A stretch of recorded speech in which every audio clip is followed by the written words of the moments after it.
Cool. So I've got James on the other end of the line. So welcome, James, and thanks for taking the time, mate, to give us a bit of feedback. But feel free to just introduce yourself and give us a bit of a background as to who you are and what it is that you do. Sure. So yeah, James Kurtz. I'm a graphic designer. I live and work in Ohio, Northeast Ohio, kind of Cleveland area.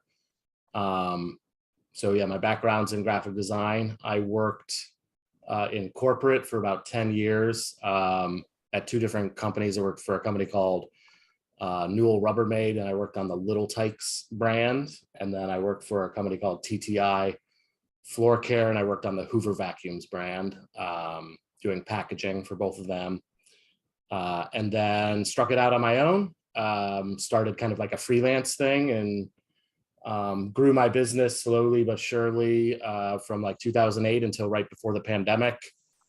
Everything was just kind of just kind of like going. The pandemic hit and just really rocked my world as far as business goes. Lost a lot of clients, and it really kind of put me in a situation where I started to look for solutions and how to kind of try to save the business. And that's how I had found you and signed up. Nice, mate. So when you came into the program, like what if you're looking at your business as a car, like what parts of the car did you feel like were in need of the most attention? Sure. So to use that analogy, the part of the car that was working was we were still really good at fulfillment. Like that's always been our strong suit, has been, if we get a project, we do a great job with it. The part that wasn't working was really there was no gas in the car. We had zero sales and marketing, essentially. Everything we were doing was word of mouth.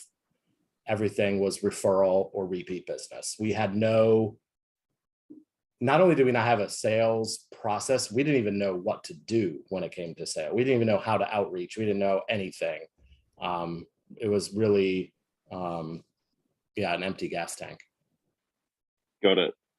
So that might answer the next question, but what kind of content and what components of the program have you gravitated mostly towards? It probably sounds like you went straight to the sales section and implemented that, but yeah, like feel free to well, it's interesting that you say that, because that's where I thought I was going to go. I thought I was going to, I don't need this, the basic stuff. I've already got that. I just need how do I do the sales? And then especially how do I productize, the kind of like the lettuce versus the pre-made salad metaphor that you use, like going straight to that. And then where I really found the real value, though, was actually in the fundamentals of mindset and days, and like having a structure to your day, and getting little things done at a time, and all of that. So that actually really surprised me. Now, I'm not saying I didn't get a lot of value out of all of the sales stuff. We absolutely did. We've implemented all of that into our daily work, and we've seen great results. But I guess the surprising part was that I found a lot more value just on kind of the mindset stuff and the day systems. Yeah, it's funny. The thing is, you can embed the sales stuff and the follow up, and then that's it. It's very hard to progress beyond that, because there's like once you get to a sales system, that you're at kind of ultimate performance within a week of implementing nearly. Whereas with the mindset and the organization and time management, that's a never ending battle that can always improve forever. Right. You know what I mean? So like, yeah, I totally get why you would come in and see that, I suppose. Take me through kind of any, or if any, major epiphanies have occurred along the journey in going through the content. Has there been anything that's like really been like a structural pivoting point in the way that you think?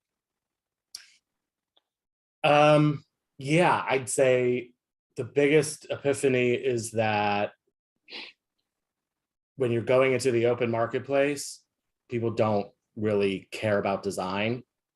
the really just care about getting to where they want to be, that whole like current state to desired state. And they only care about their desired state, and they only care about really themselves. And they don't really care about, and everything we had always done was like, the stuff that you kind of almost make fun of, which is like this is our work, this is our portfolio. Don't worry, is, I did it as well. I wasn't so perfect that I didn't do that as well. No, of course. That's what everybody does. I mean, and it makes sense, but we're so stuck into like all our messaging on our website was, and everything we were talking to clients about was, this is how we do it, this is our process, and jargon and lingo and stuff. They don't care about it at all. They just want to, grow their sales, grow their revenue, or improve their image, or whatever it is that they want to do. They don't speak the same language as us, especially like we mostly work with either business owners or marketing departments. Marketing departments kind of get the design language a little bit, but the business owners, when you reach out to them with design language, it is like, they just don't care about it. And the fact that you were kind of showing us that, yeah, that's the case, and giving ways to try to connect the dots of, where your customer is and where they want to be, and how to try to position yourself as the bridge between the two. I think that's really what has stuck as the biggest kind of thing to me, and something that I tell the people on my team almost on a daily basis, like as we talk about things. Nice. And I mean, it doesn't, in a lot of the sense, it doesn't, you're still spending the same amount of time delivering the same skill set. It's just right. The perceived value to the person with the checkbook. That's the thing that drastically changes. Yes, we do add other stuff to our offer based on, where we can see the opportunity to be more valuable. But yeah, take me through like some of the results and impact of like the shift in thinking and the shift in, what you've been doing in the training program.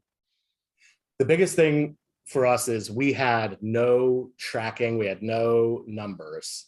So it was just, I mean, obviously we had a bank account and we knew if there was money in it and, all that stuff, but we didn't know what it would take, like, what's your output to, what's your outflow to inflow, as far as like, now we know for every, like, I have to pull up the sheet, but it's something like every 156 people we connect with, we get a call, and we're closing 22% of them.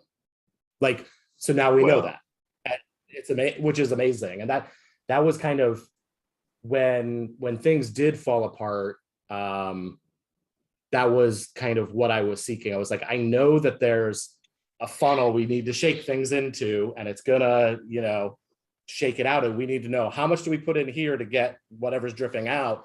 And I, for the first time in our business, feel like, well, I know that we know those numbers, and we're kind of in like, you talk a lot about like, just do your version 1, and then make it better, and then make it better, and then make it better.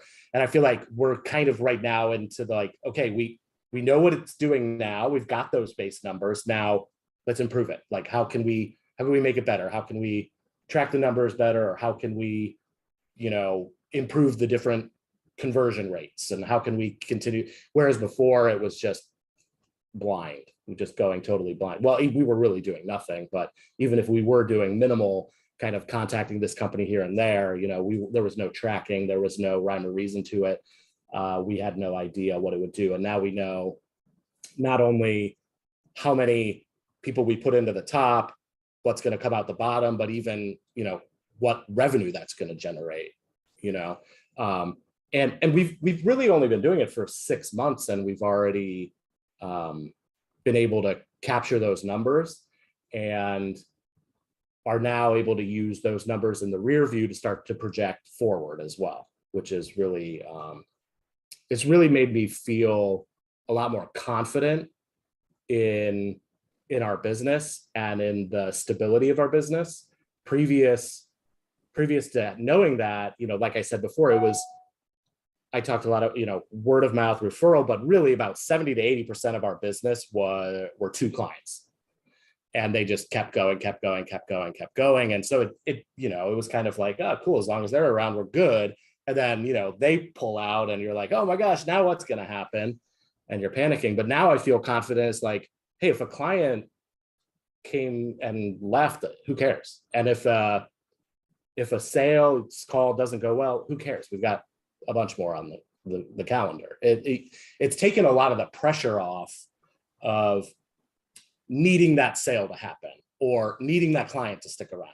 And I'm not saying I don't want that sale to happen or I don't want that client to stick around, but I'm not desperate for it anymore because I know that we can put it in and it's going to come out.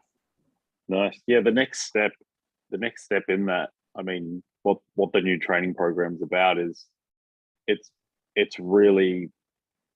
how to make better use of the 126 people that you've connected to and actually rinse another call out of that, and then it doubles the impact of everything. But like, take me through like what kind of changes have you seen with running the sales process that we run from the client's perspective? Like, how does it change the nature of how the engagement goes, like in comparison to what you were doing previously? Yeah, that's an interesting question. What we're finding is we're getting clients that more implicitly trust us and see us as the experts that need to be listened to, than just we're the design monkey that knows how to click the buttons. You know, right? Yeah. Seriously, I mean, you still get some people that you of know. Course. Yeah, there's always going to be those people. Want to be the over the shoulder person or whatever, but it's much more that our clients are seeing us more of like, well, whatever you think is best, that's why we hired you, you know. Which happened before, but more often than not before it was oh, I would do this if I can, I just don't have Photoshop, you know. Yeah, totally. That's right. Well put, actually. I haven't heard somebody say it better than that. Yeah, well, so yeah, like, how is this, I suppose, and you've kind of answered this, because I think knowing those numbers that you know and the relationship between what you need to do to get an outcome, that is the business, and that is also where the confidence comes from. Right. But like, yeah, like, how implementing everything, how's it changed the way that you look at the business moving forward? Yeah, so I actually really see it more of a business now, whereas before I kind of saw it as I owned a job, if that makes sense. Like, I never really, like, people would be like, oh, you own a business, you're an entrepreneur. And I was like, I mean, I own my business, but I'm a designer. I'm not really a businessman. I'm kind of almost in business by accident. You know, I'm good at designing things. People pay me to design things, and I design things, and I've gotten good enough to have a couple people help me do it as well. But now I really see it as, oh, okay, I can actually set up systems on the sales side and the fulfillment side and everything, and get the business to the point where it's actually operating. It's not there yet, but eventually get it to the point where it's, it could actually operate without me, which really is more of a true business to me than really just owning a job. Totally.